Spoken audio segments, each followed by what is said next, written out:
Eco Money on Money FM 89.3. This is Eco Money on Money FM 89.3. I'm Rachel Kelly. Now, it seems over the past few years that countries have been rolling out net zero goals faster than you can say decarbonisation. But the clock is ticking towards these targets and it's time for action. But it's not always an easy balance, though, when it comes to progress and providing the population with what they need. According to the latest report by Bain Company, Temasek, Gen Zero and Amazon Web Services, governments across Southeast Asia have set climate ambitions, but not enough action has been taken to meet nationally determined contribution targets by 2030. The report highlights that Southeast Asia faces a unique set of challenges, making decarbonisation particularly difficult. Collectively, for example, the region's largest challenges are high dependency on fossil fuels and reliance on international funding.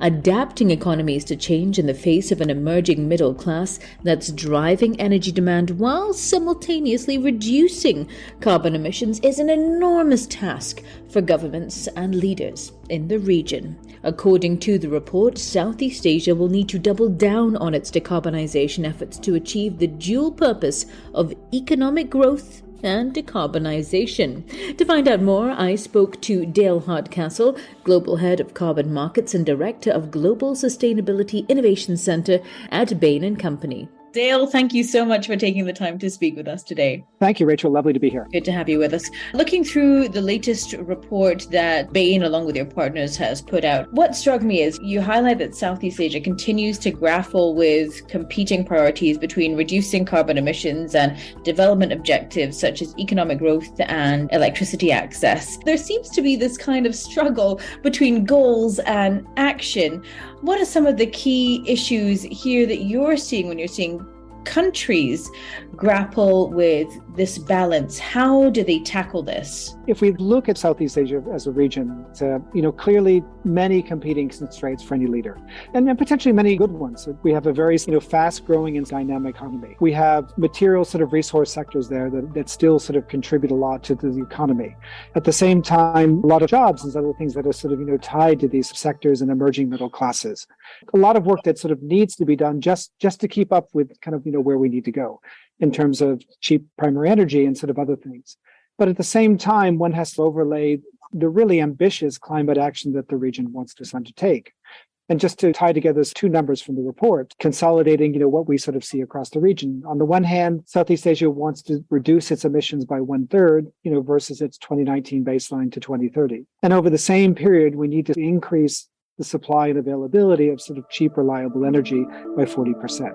So in some ways, you need to accelerate and rebuild the car at the same time as we're trying to dramatic change. And I think this, really leads to a lot of competing priorities. If you're a minister or a leader of any of the governments across the region, clearly the climate and decarbonization are very important, but we also need to be able to temper that with many other things that we need to do simultaneously. And so how do you balance that? What approach do you take? I mean, how do you, as you mentioned, not be everywhere all at once, but find the right balance to achieve some steps towards decarbonization and at the same time ensure that basic needs are being met, basic needs of the population are being met? What are the opportunities that we see today, which can deliver a positive carbon impact, but are also economically in the money and can at least move us forward those first few kilometers on the road to net zero while we begin to think about other things. Some of these things are, relate to better preservation and avoiding, carbon emissions from deforestation and other things in the nature sector, which we talk about in the report. At the same time, we need to do more to unlock renewable power and the ability to bring more green energy in to balance out coal and other things. At the same time, we should also be seeking to latch on to energy efficiency and other solutions, which are maybe less sexy, but are no-brainers and things that deliver a positive impact, both economically and carbon in the short term. And I think those things help us to build momentum and move us significantly forward, while we see work between companies and governments and investors to figure out how do we sort of address harder to abate industries and things where maybe we don't necessarily have the answer yet today. And you mentioned decarbonizing nature. It's always a little bit strange to talk about nature as a sector, but if we look at the sources of carbon emissions across Southeast Asia, one of the largest comes from deforestation, changes in land use, in agriculture and other things. The ability to address this and sort of slow the pace of those emissions, the loss of habitat, is in some ways some of the cheapest and sort of easiest emissions reduction we can do. Yes, it may be sort of complicated from a policy sort of standpoint, but it can really make, I think, an impact, particularly as we look at things that we can do today versus tomorrow. Things that don't require engineering, but rather collective will, a bit of investment in other things. Can you give me an example? The more promising, opportunities as we look across the region are things like the restoration of carbon-rich peatlands and sort of other things in Indonesia, or incentives to kind of drive conservation and protection of forests in Jaya, things that are all carbon positive and would also help, generate carbon credits and other things, depending on how it went forward. There was one other statistic from the report that stood out to me, and that was that while green investment commitments have increased, actual green capital deployed has decreased. I mean, it's just marginally from 5.6 to 5.2 billion in 2022. But I'm just curious, what are your thoughts on that shift? Why this slight downward trend? Rachel, great question. And we were, I think ourselves a little bit sort of surprised, right? If we look at kind of the trajectory of commitments, if we look at the trajectory of, targets and a lot of the narrative and sort of dialogue, everything is sort of speaking to kind of moving upwards and onwards as we think about sort of investment.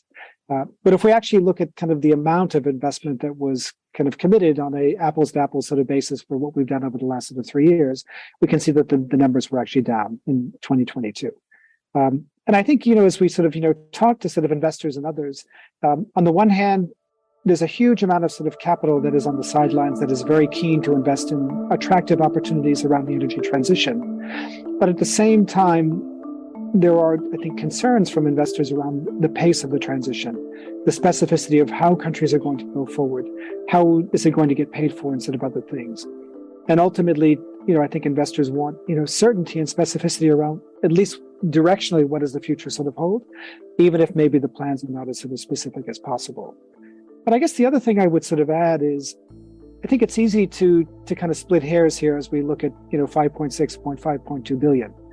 At the end of the day, ASEAN last year was an economy of almost $3.7 trillion. And it's kind of on its way to, well on its way to, 4 trillion in the near future. We're sitting here sort of comparing investments in the carbon and energy sort of transition in the single digits of $1 billion versus an economy that's on its way to 4 trillion. Real takeaway to me is we need to get real about the fact that the level of sort of investment we're sort of talking about here is only a drop in the bucket compared to what is needed. And much more sort of investment is going to be required if we're going to move the needle to be able to meet 2030 targets and start to build, the jobs and the industries of the future here as governments and industries sort of hope for. What are you looking out for in the year ahead? Obviously, we've got an exciting year when it comes to climate talk, COP coming up in the Middle East at the end of the year.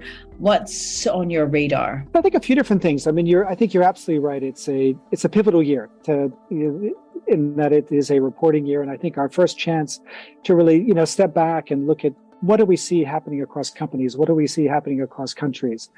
Clearly, expectations, I think, are very high as we look at, sort of COP28 and the like, as we sort of move into sort of December this year. My expectation is, we'll really begin to sort of see who is delivering and, who is able to kind of begin to sort of move forward in decarbonization and sort of investment. Which countries are still sort of, lagging behind, and, where is more sort of attention and focus needed. Clearly, many, many different topics on the agenda, from carbon finance, the just transition, to sort of other things. And I think we're all sort of, quite interested to see, as the final sort of agenda comes together, what are going to be, the top 2 or 3 things that really are the focus of this year's COP and the like. I've been speaking to Dale Hardcastle, Global Head of Carbon Markets and Director of Global Sustainability Innovation Center at Bain Company. This is Eco Money on Money FM 89.3. I'm Rachel Kelly.